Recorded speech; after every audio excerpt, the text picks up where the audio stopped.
Hey guys, welcome back to our channel science for all. मैं हूं काशिफ और मैं हूँ अलीना। And welcome back. आज हम लोग फिर से शुरू कर रहे हैं अपने वीडियो का ये सफ़र, जो कुछ दिन के लिए हमने ब्रेक लिया था, और शुरुआत कर रहे हैं अपने केमिस्ट्री के चैप्टर 1 के इम्पोर्टेंट क्वेश्चंस की, जो कि एक्टिविटी से रिलेटेड है और केमिकल रिएक्शंस एंड इक्वेशंस के बारे में हम आज थोड़ा पढ़ेंगे। तो अलीना, क्या करने वाले हैं हम, थोड़ा बताइए। आज हम जो बोर्ड में क्वेश्चंस आते हैं उनको डिस्कस करेंगे, क्योंकि जो क्वेश्चंस हैं वो डायरेक्ट नहीं पूछे जाते हैं, उनको इनडायरेक्टली पूछा जाता है, बहुत सारी एक्टिविटीज़ को मिला के पूछा जाता है। तो हम इन ट्रिक्स को समझेंगे आज। Very good, let's continue. So start करते हैं क्वेश्चन नंबर 1। सो रेडिश ब्राउन मेटल है जो कि हमारे इलेक्ट्रिकल वायर्स में यूज़ होता है। जब हमने उसको पाउडर किया और उसको गर्म किया चाइना डिश में, ओपन एयर में, तो काले रंग का हो गया। तो ये हमारी एक्टिविटी है ऑक्सीडेशन रिडक्शन की, जो कि आपको हमारी वीडियोस में मिल जाएगी। इसमें हमने वो ब्राउन कलर का पाउडर लिया था, उसको चाइना डिश में लेके और ट्राइपॉड स्टैंड के ऊपर बर्नर के साथ उसको हीट किया था। तो जब हीट किया था तो वो क्या हो गया था, काला हो गया था, ब्लैक हो गया था। तो और उसके बाद सेकेंड स्टेप में हमने उसमें हाइड्रोजन गैस पास करी थी, और फिर क्या हुआ था काशिफ? वो वापस से ब्राउन हो गया था। हाँ, उसने अपना कलर फिर से रीगेन कर लिया था। तो अब जो क्वेश्चंस होते हैं एक्टिविटीज़ पे, वो इसी तरह पूछे जाते हैं, डायरेक्ट नहीं पूछे जाते। तो अब इसमें सवाल ये है कि name the metal and the black coloured substance formed. तो जो मेटल है, यानी कि रेडिश ब्राउन मेटल है, वो है हमारा कॉपर। और जो सब्सटेंस हीट करने के बाद हमें मिला है वो है कॉपर ऑक्साइड, यानी कि वो ऑक्साइड क्या बोलेंगे, ऑक्सीडाइज्ड हो गया। हाँ, ऑक्सीजन के साथ जब उसको जलाया तो वो ऑक्सीडाइज्ड हो गया, तो वो बन गया हमारा कॉपर ऑक्साइड। ओके, और इसी सवाल का हमारा सेकंड पार्ट है, right the balance chemical equation for both the reactions, जो कि ऑक्सीडेशन और रिडक्शन है। सो पहले केस में क्या होता है, जब हम ऑक्सीडाइज करते हैं तो 2 कॉपर एलिमेंट्स मिलके O2 से रिएक्ट करते हैं और बनते हैं 2 कॉपर ऑक्साइड 2CO। और जब इसको इसी में जब हम वापस से हाइड्रोजन गैस पास करते हैं तो क्या होता है लीना? तो वो रिवर्स हो जाती है, कॉपर अलग हो जाता है और निकलता है पानी, H2O। और एक बात और, इस रिएक्शन को जिसमें ऑक्सीडेशन रिएक्शन साथ होती है उसको बोलते हैं redox reactions. Nice.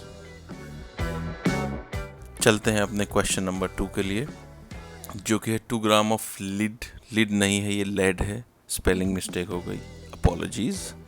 So 2 gram of lead nitrate powder जो है वो बॉइलिंग टेस्ट ट्यूब में लिया, टेस्ट ट्यूब को हीट किया और उसमें से फ्लेम्स निकले। तो सवाल ये है सबसे पहला कि ये कौन सी एक्टिविटी है लेना? ये एक्टिविटी है 1.6, जो कि हमने बहुत पहले अपलोड कर दी थी। आप इसको दोबारा एक्टिविटी को देखेंगे तो आप समझ जाएंगे इस क्वेश्चन को। तो इसमें पहला क्वेश्चन क्या है? पहले तो ये है कि कलर बताइए फ्यूम्स का जो रह गया था, और रेजिड्यू का कलर क्या था? तो जो फ्यूम्स निकली हैं वो ब्राउन कलर की थी, और वो गैस थी NO2, नाइट्रोजन डाई ऑक्साइड। हाँ, और दूसरी बात ये, इस केमिकल रिएक्शन जो इसमें हुआ उसकी इक्वेशन लिखने का, और ये इसका नाम क्या है रिएक्शन का?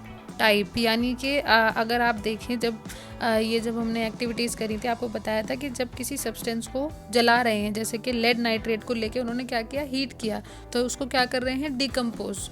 तो ये कौन सी रिएक्शन हो गई आपकी? Decomposition reaction. बिल्कुल ठीक। जैसे कि आप रिएक्शन को देख के भी बता सकते हैं, 2PbNO3 ट्वाइस को जब हीट किया तो 3 सब्सटेंस निकले, तो ये क्या हो रहे हैं, टूट रहे हैं, डिकम्पोजिशन रिएक्शन। डिकम्पोजिशन।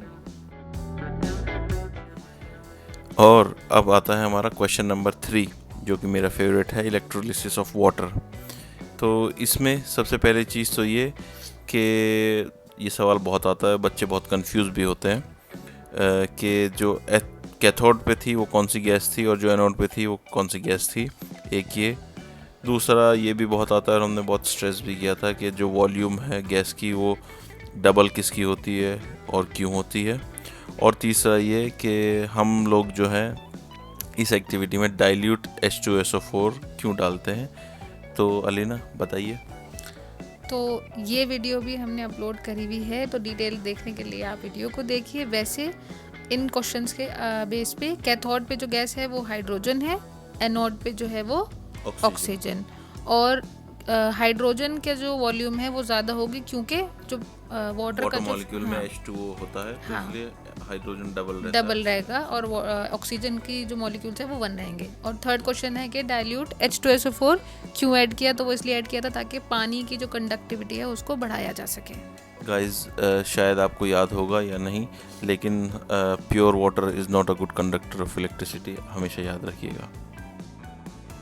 और आता है इसी के साथ हमारा अगला क्वेश्चन।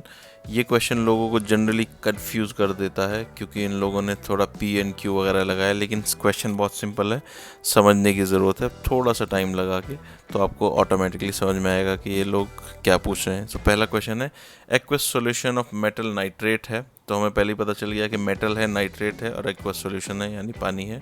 उन्होंने P से रिएक्ट किया विद सोडियम ब्रोमाइड सॉल्यूशन के साथ, तो एक येलो प्रेसिपिटेट बना और वो कंपाउंड था, उसका नाम इन्होंने रखा Q। और Q को यूज़ होता है, Q जो है उसका यूज़ है फोटोग्राफी में। जब Q को एक्सपोज करते हैं सनलाइट में तो वो टूट जाता है, डिकम्पोज हो जाता है, जैसे कि हमने पिछली रिएक्शन में पढ़ा था, मेटल में और एक रेडिश ब्राउन कलर की गैस में। तो हमें आइडेंटिफाई क्या करना है कि P क्या है, Q क्या है, केमिकल रिएक्शन लिखनी है और 2 कैटेगरीज बतानी है, ये जहाँ पे भी लिखी जा सकती हैं। तो अलीना शुरू करते हैं सबसे पहले। तो जो सब्सटेंस P है वो है हमारा AgNO3 यानी कि सिल्वर नाइट्रेट, और Q है हमारा AgBr। और AgBr को उन्होंने सनलाइट में क्या किया, डिकम्पोज किया है, जिसकी एक्टिविटी हमने कराई हुई है आप लोगों को, आप जाके चेक कर सकते हैं। और एक्टिविटी 1.8 है ये हमारी। और लास्ट पार्ट में इन्होंने पूछा है कि 2 कैटेगरीज जिसमें ये रिएक्शन हो सकता है। तो सिल्वर ब्रोमाइड एक तो होता है डिकम्पोजिशन रिएक्शन के अंदर और दूसरा होता है फोटोकेमिकल रिएक्शन, इन दोनों को ये भी बोलते हैं। डिकम्पोजिशन रिएक्शन तो इसलिए क्योंकि ये 2 अलग अलग कंपाउंड में टूट जाता है। फोटोकेमिकल रिएक्शन इस वजह से कि जब हम सनलाइट का कहीं पे या लाइट का यूज़ करते हैं तो वो रिएक्शन कैटेगरीज फोटोकेमिकल रिएक्शन की कैटेगरी में आ जाता है, जहाँ पे हम लाइट को स्टिमुलेट करने के लिए यूज़ करते हैं। यस, जैसे कि फोटोसिंथेसिस को भी। नाइस। और इसी के साथ आता है हमारा अगला क्वेश्चन। तो सबसे पहले उन्होंने पूछा है कि एक्सोथर्मिक क्या होते हैं रिएक्शंस और एंडोथर्मिक। तो जैसे कि अल्फाज है, वर्ड है, एक्सो मतलब एग्जिट से स्टार्ट होता है, तो जिस चीज़ में रिएक्शन में हीट एग्जिट करती है तो वो हुई एक्सोथर्मिक, जिसमें यानी हीट निकलती है, और एंडोथर्मिक जिसके में हमें हीट की ज़रूरत पड़ती है देने के लिए ताकि वो रिएक्शन कंप्लीट हो सके, गर्म करने के लिए, जैसे खाना बनाने में जिसमें एब्जॉर्ब होती है, तो वो होता है एंडोथर्मिक। अब इसके पार्ट्स ये हैं, water is added to quicklime, dilute sulfuric acid is added to zinc granules. When ammonium chloride is dissolved in water in a test tube, it becomes cold. The decomposition of vegetable matter into compost, electrolysis of water, silver chloride turns grey in the presence of sunlight to form silver metal. तो इनके बारे में बताइए। ये सब questions जो हैं board में आए हुए हैं। और जो सबसे पहला पार्ट है इसका, water is added to quicklime, ये एक्टिविटी 1.4 है हमारी। तो जो ये एक्टिविटी है इसमें उन्होंने पूछा है कि एंडोथर्मिक है या एक्सोथर्मिक। तो अगर आप वीडियो में देखेंगे तो आपको उसमें पिक्चर में भी दिखाई देगा कि इसमें से हीट रिलीज हुई थी, निकली थी। तो ये हो गया हमारा एक्सोथर्मिक। तो डाइल्यूट सल्फ्यूरिक एसिड और जिंक ग्रेन्यूल वाला रिएक्शन क्या है? ये एक्टिविटी है हमारी 1.3। और जब आप जाके देखेंगे तो आपको याद आ जाएगा कि इसमें भी जो है हीट रिलीज हुई थी जब हमने इस एसिड को जिंक ग्रेन्यूल्स में डाला था। तो ये क्या हो गया? तो हाँ, ये भी एक्सोथर्मिक हो गया। एक्सोथर्मिक, बिल्कुल सही। ठीक है। Number 3 ammonium chloride. हाँ, जब हम अमोनियम क्लोराइड को वाटर में डालते हैं, जो टेस्ट ट्यूब है वो ठंडी हो जाती है। तो अगर आप सोचें, ध्यान लगाएं, तो इसमें जो है अंदर क्या अब्जॉर्ब किया है उसने, तो इसलिए ये क्या हो गया? एंडोथर्मिक। फोर्थ है इसका डिकम्पोजिशन ऑफ वेजिटेबल मैटर। हाँ, तो डिकम्पोजिशन में तो क्या होता है, चीज टूटती ही है, चाहे लाइट से हो, चाहे इलेक्ट्रिसिटी से हो, चाहे हीट से हो। तो इसमें तो सीधे सीधे क्या हो रही है, हीट एंडोथर्मिक एब्जॉर्ब। हाँ, उसको जरूरत है, तो एंडोथर्मिक ही है। और लास्ट है आपका electrolysis of water. Fifth, electrolysis of water में भी क्या होता है, इसमें ये हीट जो है आपकी एब्जॉर्ब करता है ये भी। क्योंकि फिर? पानी को डिकम्पोजिशन का ही तो एग्जाम्पल है। ये पानी को डिकम्पोज करके इसमें क्या करता है, तोड़ देता है दो अलग अलग पार्ट्स में, तो ये भी अब्जॉर्ब करता है, इसलिए ये भी हो गया एंडोथर्मिक। और जो लास्ट है हमारा सिल्वर क्लोराइड, जो कि स्लाइड में नहीं दिख रहा है, उसका क्या है? स्लाइड पे नहीं दिख रहा है, लेकिन ये एक्टिविटी भी हमने कराई हुई है और ये भी डिकम्पोजिशन का ही एग्जाम्पल है, तो ये भी क्या हो गया, एंडोथर्मिक। एंडोथर्मिक। नाइस। क्वेश्चन पे आते हैं, और बहुत ही कॉमन क्वेश्चन है, हर किसी के घर में होता है, शायद हर हफ्ते ही ना होता हो। तो यू मस्ट हैव स्मेल और टेस्टेड फूड कंटेनिंग मटेरियल, और बहुत दिन रखने के बाद जो है उसमें स्मेल बहुत ख़राब हो जाती है और टेस्ट भी ख़राब हो जाता है। तो इसका रीज़न क्या है, इस फिनोमेना को क्या बोलते हैं, और इससे हम बचाव कैसे कर सकते हैं? तो मैं शुरुआत करता हूँ इस फिनोमेना को बोलते हैं रेंसिडिटी, और जिसकी वीडियो हम बना चुके हैं। और जितने भी खाने जो फैट जिनमें होता है, अगर आपको कोनो खुला छोड़ दे तो वो एटमॉस्फेयर में जो ऑक्सीजन होती है उससे रिएक्ट कर जाते हैं, वो ऑक्सीडाइज्ड हो जाते हैं, और इसीलिए उनका टेस्ट और स्मेल बदल Change हो जाती जाता है, है। ख़राब हो जाती है। और इन्होंने 2 प्रिवेंशंस उनको खाने को बचाने के तो क्या करते हैं घर में, जो हम घर में करते हैं, एक तो एयर टाइट कंटेनर में रखते हैं, जैसे कि कुकीज़ वगैरह को जो वैसी होती हैं, ऑयल में पकी भी होती हैं। और दूसरा मेरा फेवरेट चिप्स, जो हाँ। कि हवा ज़्यादा आती है और चिप्स कम। हाँ, तो या फिर आप खाने में या उस पैकेट में क्या नाइट्रोजन गैस उसमें बंद करके उसको सील बंद कर दें, तो उससे भी खाना जो है आपका ऑक्सीडाइज नहीं होगा। और ये एक्टिविटी हमने कराई है कोरोजन और इंटेंसिटी के नाम से।